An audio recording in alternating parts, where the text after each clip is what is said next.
Assalamualaikum warahmatullahi wabarakatuh. Baik, hari ini kita akan belajar sejarah tingkatan 2, bab 8 yang bertajuk Kerajaan Melayu, Kedah, Kelantan, Negeri Sembilan dan Perlis. Okay, baik. Jadi dalam bab 7 kita telah belajar 4 Kesultanan Melayu. Hari ini kita akan sambung seterusnya ke 4 Kerajaan Melayu. Jadi dalam bab ini kita akan belajar dua perkara. Pertama kita akan lihat pengasasan kerajaan Melayu itu. Okey, ada 4 buah tadi. Dan seterusnya kita akan lihat hubungan kerajaan Melayu ini dengan kerajaan-kerajaan Melayu yang lain. Pertama sekali kita akan lihat pengasasan kerajaan Melayu. Baik, untuk pengetahuan, okey, terdapat 4 kerajaan Melayu yang kita akan belajar. Yang pertama Kerajaan Melayu Kedah. Yang kedua, Kerajaan Melayu Kelantan. Yang ketiga, Kerajaan Melayu Negeri Sembilan. Yang keempat, Kerajaan Melayu Perlis. Okay, jadi untuk pengetahuan, Kerajaan Melayu Kedah ini merupakan antara kerajaan yang terawal yang diasaskan di negara kita. Dan manakala Kerajaan Kelantan, Negeri Sembilan dan Perlis ini diasaskan setelah berakhirnya Kesultanan Melayu Melaka. Baik, kita akan lihat pengasasan keempat buah negeri ini melalui 5P juga, sama seperti bab 7. P yang 5 itu ialah permulaan, di mana awal-awal permulaan untuk pengasasan ini berlaku. Yang kedua, kalau sebelum ini pertabalan, tetapi untuk kerajaan ini kita ubah pengiktirafan. Pengiktirafan di mana proses untuk mengiktiraf raja untuk sebuah kerajaan tersebut. Ya. Yang ketiga pengasasan, keempat pusat pemerintahan ataupun pusat kerajaan atau pusat pentadbiran. Dan terakhir pemberian. Pemberian ialah sumbangan ataupun jasa yang diberi oleh sultan-sultan ketika itu. Baik, jadi kita lihat yang pertama Kedah. Permulaan Kedah ini, untuk pengetahuan, kerajaan Kedah ini diasaskan oleh keturunan raja yang datang daripada Parsi. Jadi permulaannya ialah ketua orang Melayu Kedah ketika itu, iaitu namanya Tan Derma Dewa dan Tun Perkasa. Dia telah melantik dan dia telah menghadap dan melantik Maharaja Derbaraja menjadi Raja Kedah. Jadi ketika pemasyuran Maharaja Derbaraja ini sebagai Raja Kedah, ia disusuli dengan pengiktirafan alat kebesaran yang dibawa daripada Parsi, iaitu Nobat. Jadi pengasas ketika itu kerajaan Kedah ialah Maharaja Derbaraja. Dan pusat pemerintahan berada di Sungai Mas. Dan pemberian ataupun jasa Sultan-Sultan Kedah yang sebelum-sebelum ini ialah antaranya ialah pembukaan kota dan pusat pentadbiran yang baru. Dan kemudian menjadikan Kedah sebagai kawasan tumpuan perdagangan. Jadi itu antara sedikit tentang negeri ataupun kerajaan Kedah. Baik. Seterusnya kita lihat Kelantan. Jadi permulaan Kelantan ini ialah sebahagian daripada negara Patani Besar.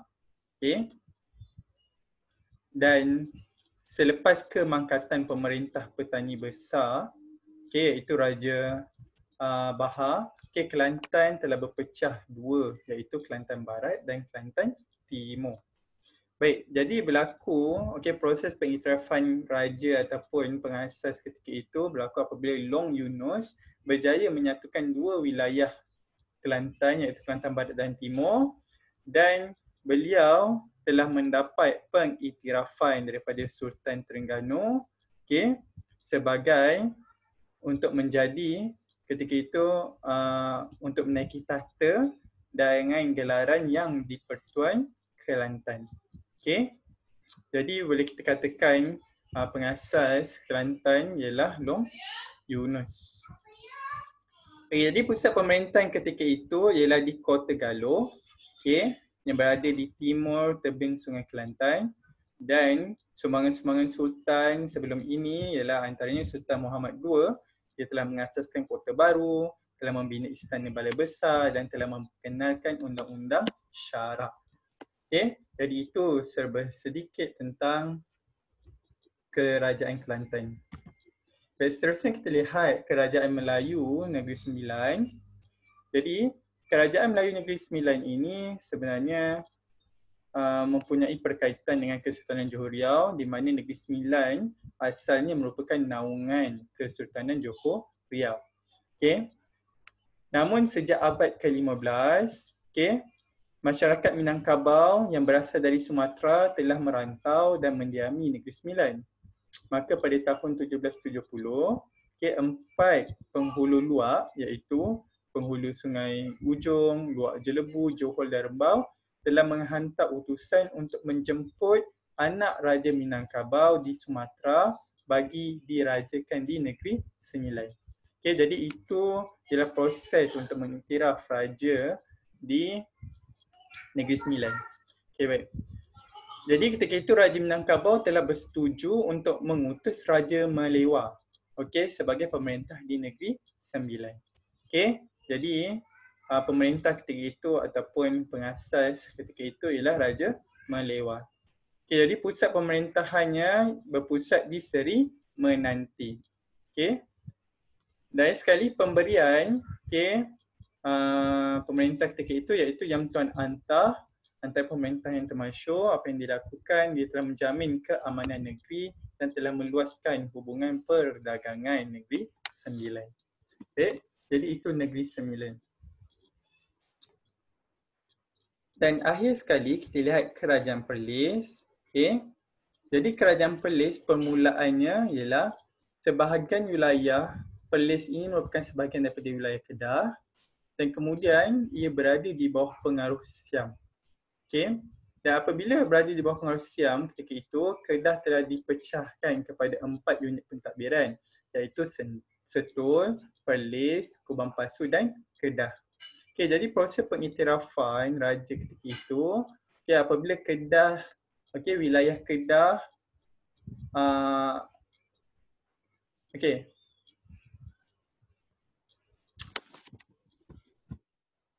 Okay, apabila wilayah Kedah itu telah dipecahkan kepada 4 dan salah satunya ialah Perlis.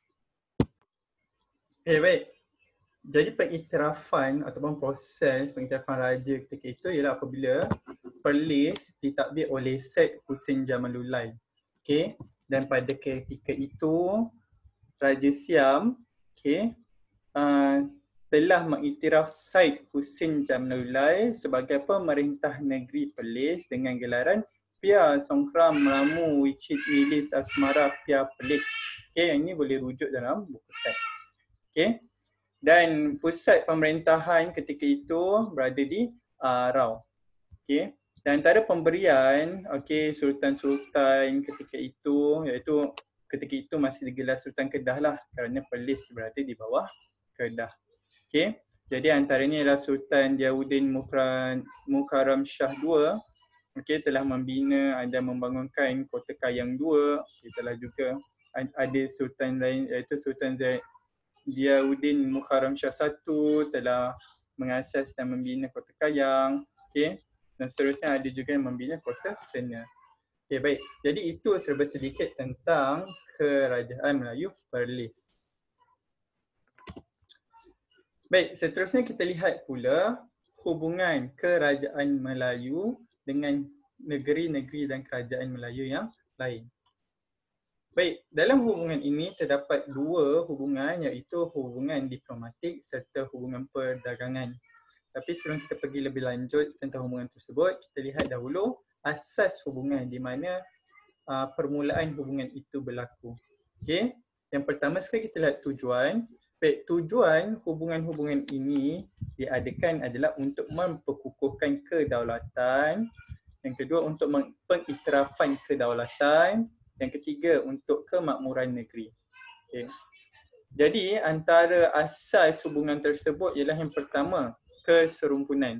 Okay, hubungan-hubungan ini dijalinkan kerana terdapatnya persamaan aspek daripada bahasa dan budaya di antara kebanyakan negeri-negeri Melayu.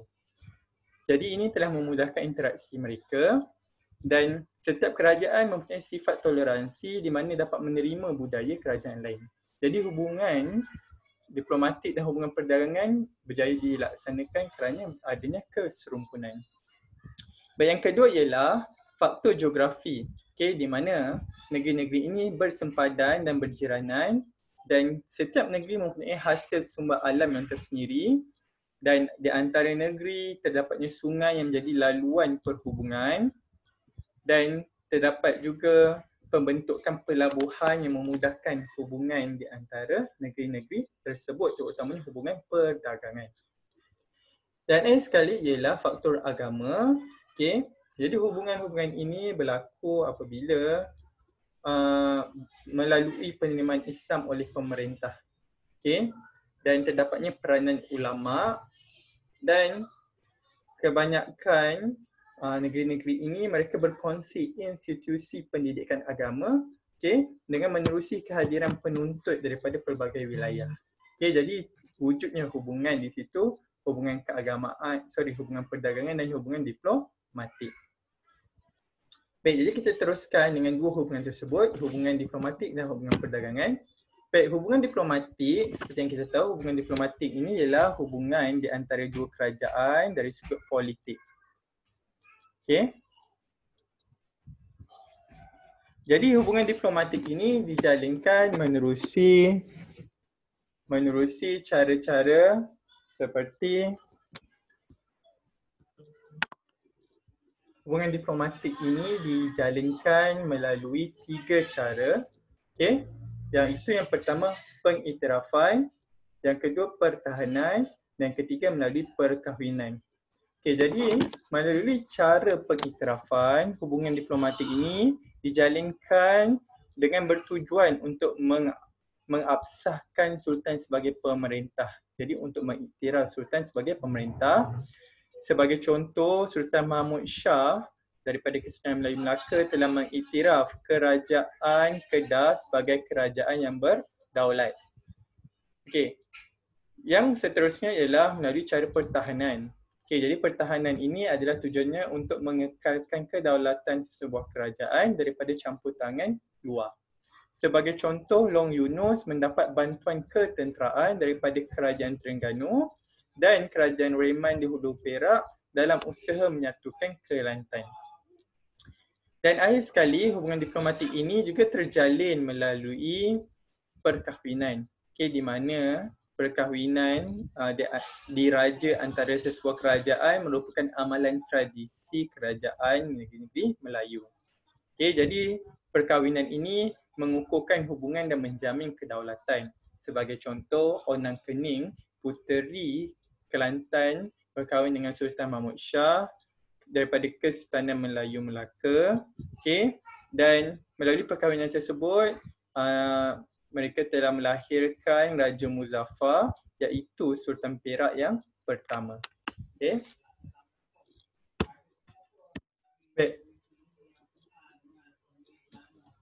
Dan akhir sekali, kita akan lihat hubungan perdagangan. Jadi hubungan perdagangan ini berlaku kerana terdapatnya dua perkara ini. Yang pertama, pelabuhan. Jadi pelabuhan ini seperti biasa menjadi asas kepada pembentukan hubungan.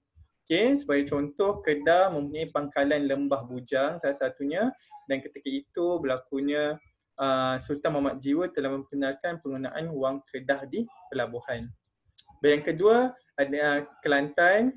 Antara pelabuhan yang terkenal ialah pangkalan Galoh. Dan mereka menggunakan mata wang logam dinar. Perlis pula pangkalan Kuala Perlis. Dan Negeri Sembilan pangkalan Sungai Linggi. Manakala seterusnya, melalui hubungan perdagangan ini terdapatnya barang dagangan yang didapatkan melalui hasil bumi serta hasil barang dagangan yang menjadi tarikan kepada pedagang luar. Jadi antaranya Kedah barang dagangan seperti beras, garam, kapur, barus, pembekal gading gajah. Kelantan memperdagangkan emas. Perlis beras dan biji timah. dan Negeri Sembilan memperdagangkan bilik timah, sirih, kayu, gaharu, kapur barus dan sebagainya. Okey, dan perdagangan ini berlaku di antara mereka dengan negeri-negeri lain seperti Johor, Melaka, Siam dan sebagainya. Maka hari ini kita telah belajar dua perkara tentang Kerajaan Melayu, okey, Kerajaan Kedah, Kelantan, Perlis dan Negeri Sembilan. Kita telah lihat 5P iaitu pengasasan Kerajaan Melayu tersebut, dan kita juga telah lihat hubungan yang terjalin iaitu hubungan diplomatik dan hubungan perdagangan di antara negeri-negeri Melayu yang lain. Okey, baik. Jadi itu sahaja untuk bab ini. Kita jumpa dalam bab seterusnya untuk kita sambung tentang Kerajaan Melayu ini dari segi warisan pula. Terima kasih.